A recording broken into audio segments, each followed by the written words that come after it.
Hey, welcome back everyone. Don here.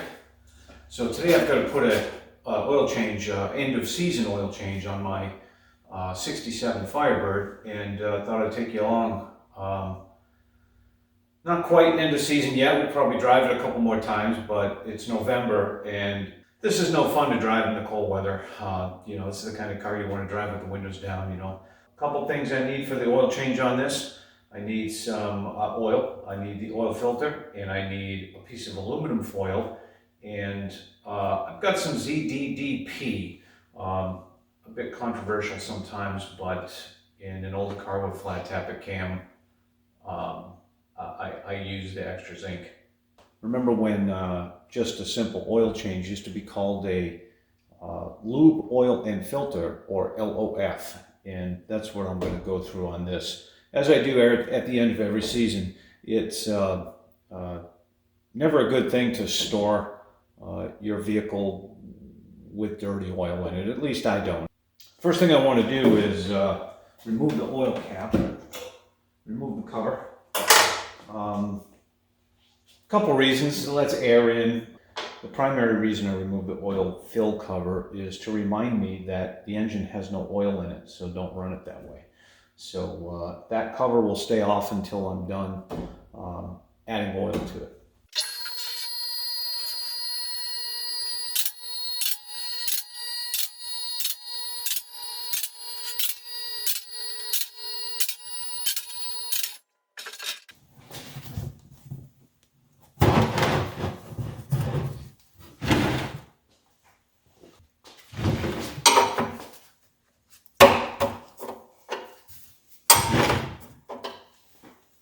So 11/16 on the plug. Yours may be different.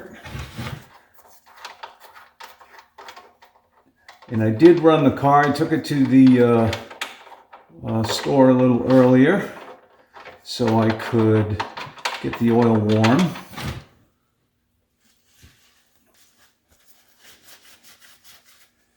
So I'm just wiping off the plug, making sure it's clean.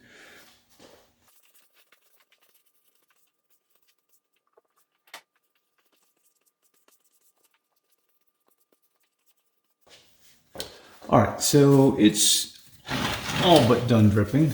So we'll give it a wipe. And the plug has been wiped clean. I'll put it back in. Grab my wrench.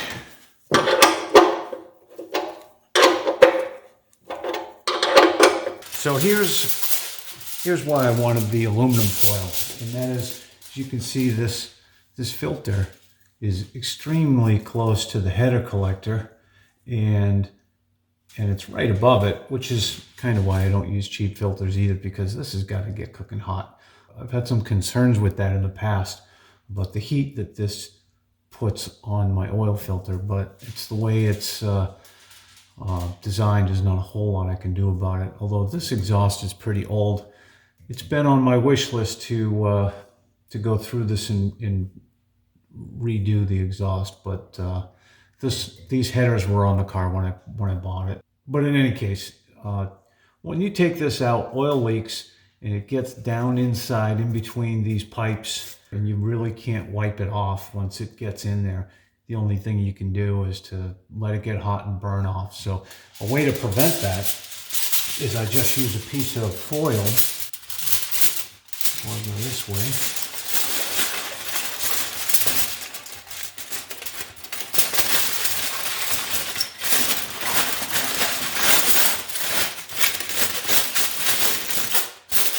There. So I got these I don't know what they're for. I call them oil filter pliers, but I mean, it's a vice grip kind of thing. Anyway, grab these, get them around here.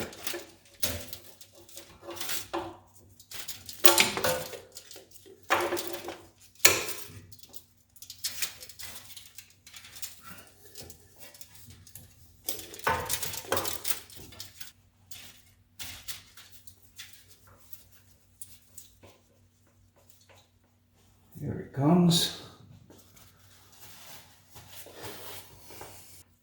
So the oil filter on this is kind of in a horrible spot, and it's the same on all of these Pontiac engines. It's something I've gotten used to over the years. Although today, it seemed to be a little bit more of a problem than other times.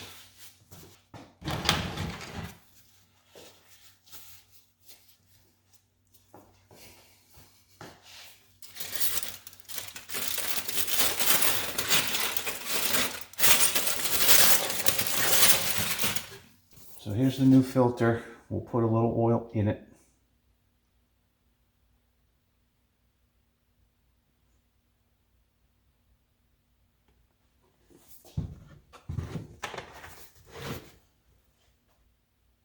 Get some on the seal.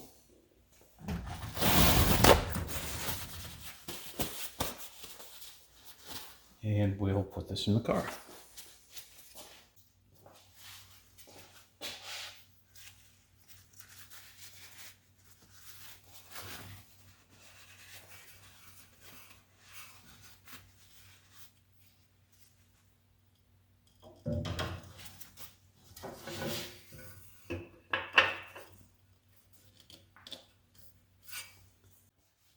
So here's where the L in LOF comes from. An oil change also included greasing all of the ball joints, tie rod ends, universal joints in the drive shaft, and all that fun stuff. Nowadays, all of the newer cars are sealed components, but with an older car like this, you've got to grease all these zerk fittings.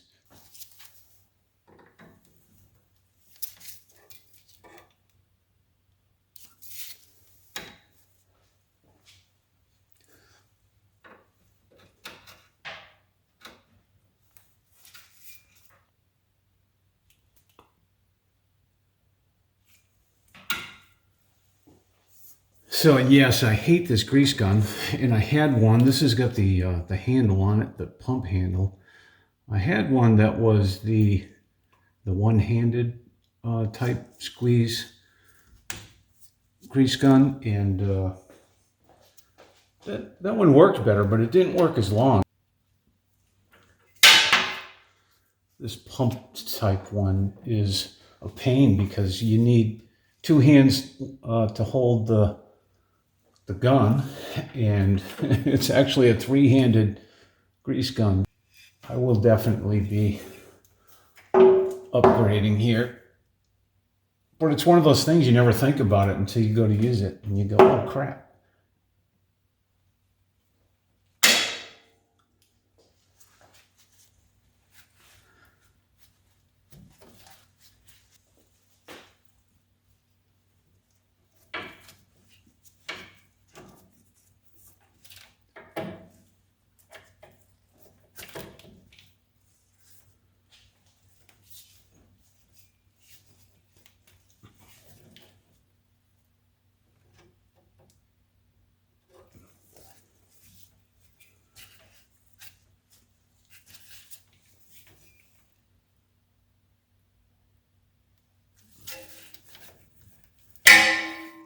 I figured I'd spare you guys going through all the grease fittings on this car. I think I've got 12 or 14 of them.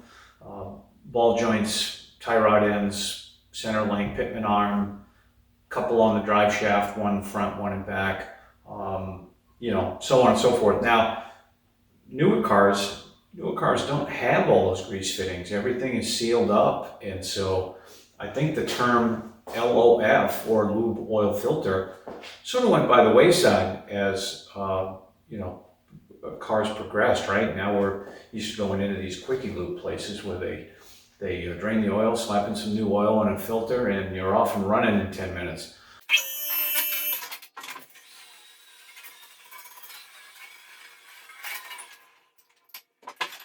So in this car, I use a Zinc additive because it's an older car, flat tappet cam and all that. It's necessary. The science behind it would suggest that if you use too much, that's bad. If you use not enough, that's bad as well. I've owned this car for a long time. I've used a zinc additive for a very long time as well.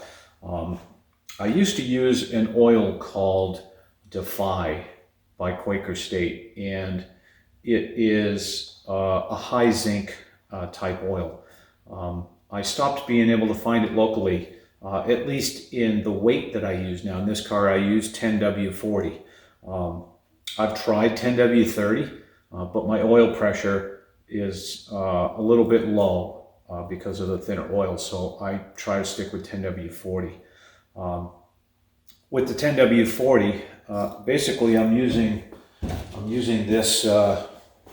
It's conventional 10W40, nothing special.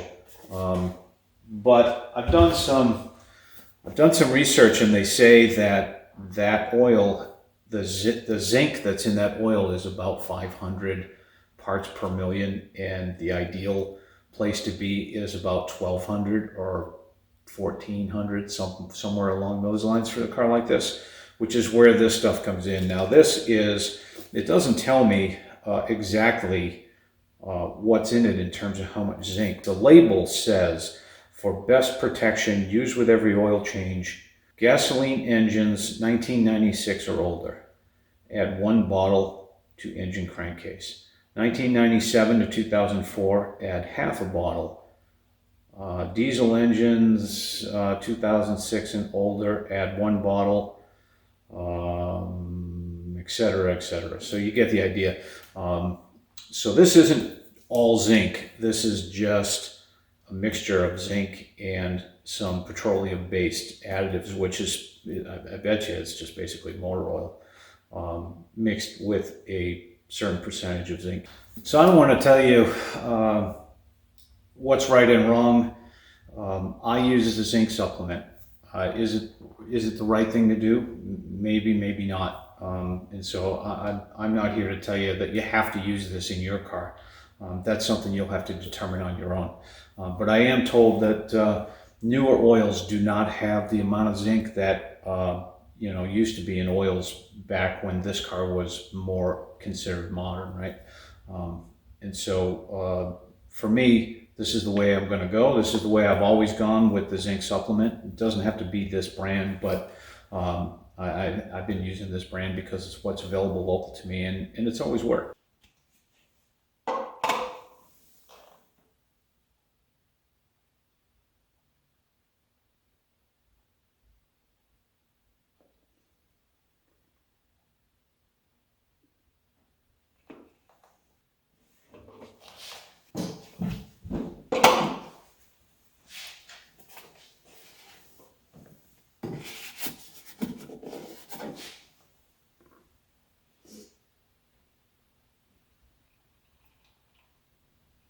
And I know this engine takes 6 quarts of oil, so we'll put this in. Although this wasn't completely full, I think this is a 5-quart jug. I think there was only 4 quarts in it. So I'll have to open the other one that I have.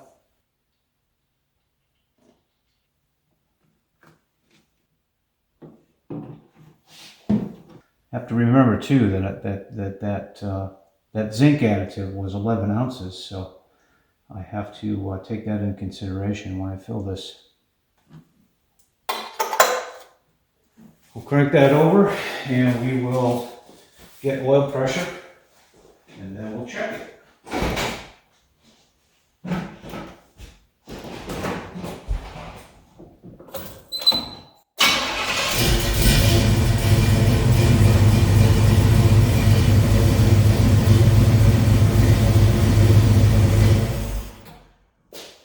Oil pressure looks good. I'm